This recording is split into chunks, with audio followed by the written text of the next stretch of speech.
les principaux dangers ou erreurs lors de la garde fermée. Il y en a plusieurs, et en même temps, on va vous montrer des solutions.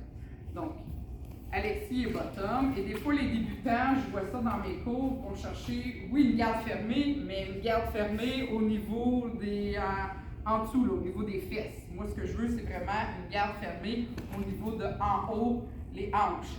L'autre petit défi, souvent, des fois, Alexis, ses hanches sont allongées. Moi, je veux vraiment, pour une garde fermée, je veux qu'il ramène ses genoux vers soi. Déjà là, ça va être déjà une posture de garde fermée beaucoup plus intéressante. Deuxième erreur, je ne vais pas dire ça pour une erreur, généralement, la personne top va laisser des mains par terre. Mais si tu laisses des mains à terre, il va avoir des dangers.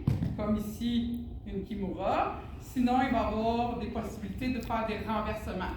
Donc, la solution pour ça, toujours avoir les deux mains sur ton partenaire. Donc, biceps, hanche, bref, on veut qu'il y ait un contact. Ça va? Ça, c'est la bonne solution que je veux.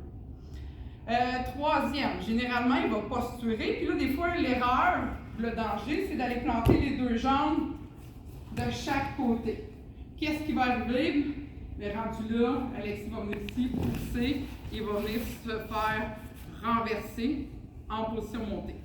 Donc, une des solutions pour ça, donc si tu décides de planter tes deux pieds parce que tu veux posturer, je vais te demander d'aller porter les genoux vers l'intérieur.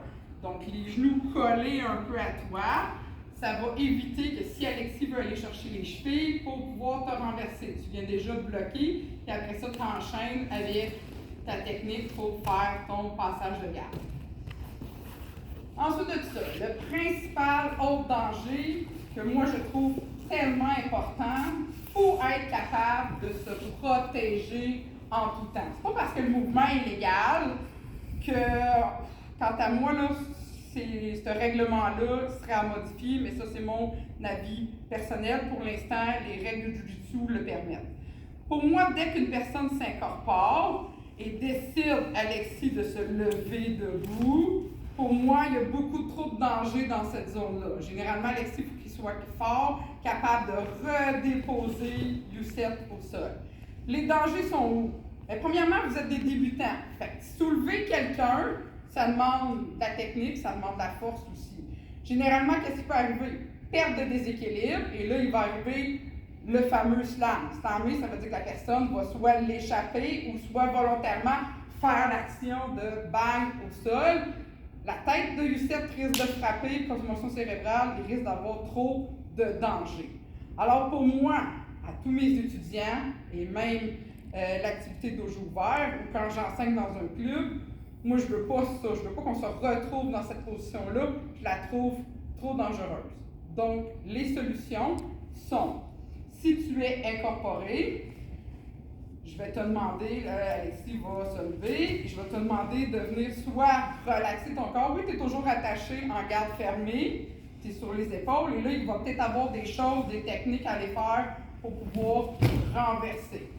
Ça, c'est une première solution. Ou sinon, tout simplement, la deuxième solution, si tu te sens incorporé, puis là, il risque d'avoir trop de danger, Alexis se lève.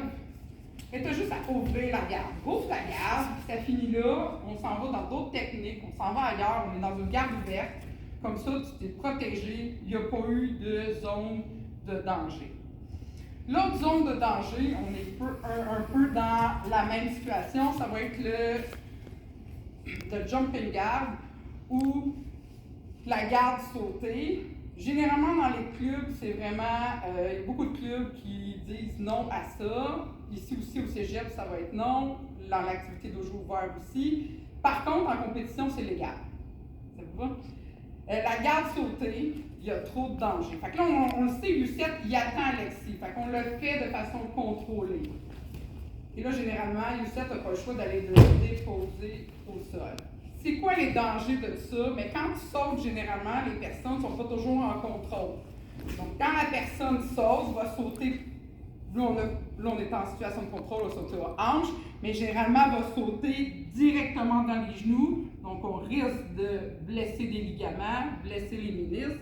Après ça, l'autre personne qui reçoit, généralement, volontairement va se mettre à reculer la jambe et là, la personne va y sauter dans une jambe qui est déjà en extension. L'autre danger, c'est le slam, encore une fois, et tous les dangers du slam. Donc, pour moi, sauter dans la garde à partir de debout et même sauter dans le dos, c'est pas un bon réflexe, c'est pas une bonne chose à apprendre. Puis en autodéfense, si quelqu'un te saute, ben c'est sûr que je suis désolée, mais je vais te slammer, ça fait partie de l'autodéfense. Donc pour moi, cette technique-là, on ne saute pas à partir du debout, c'est beaucoup trop dangereux.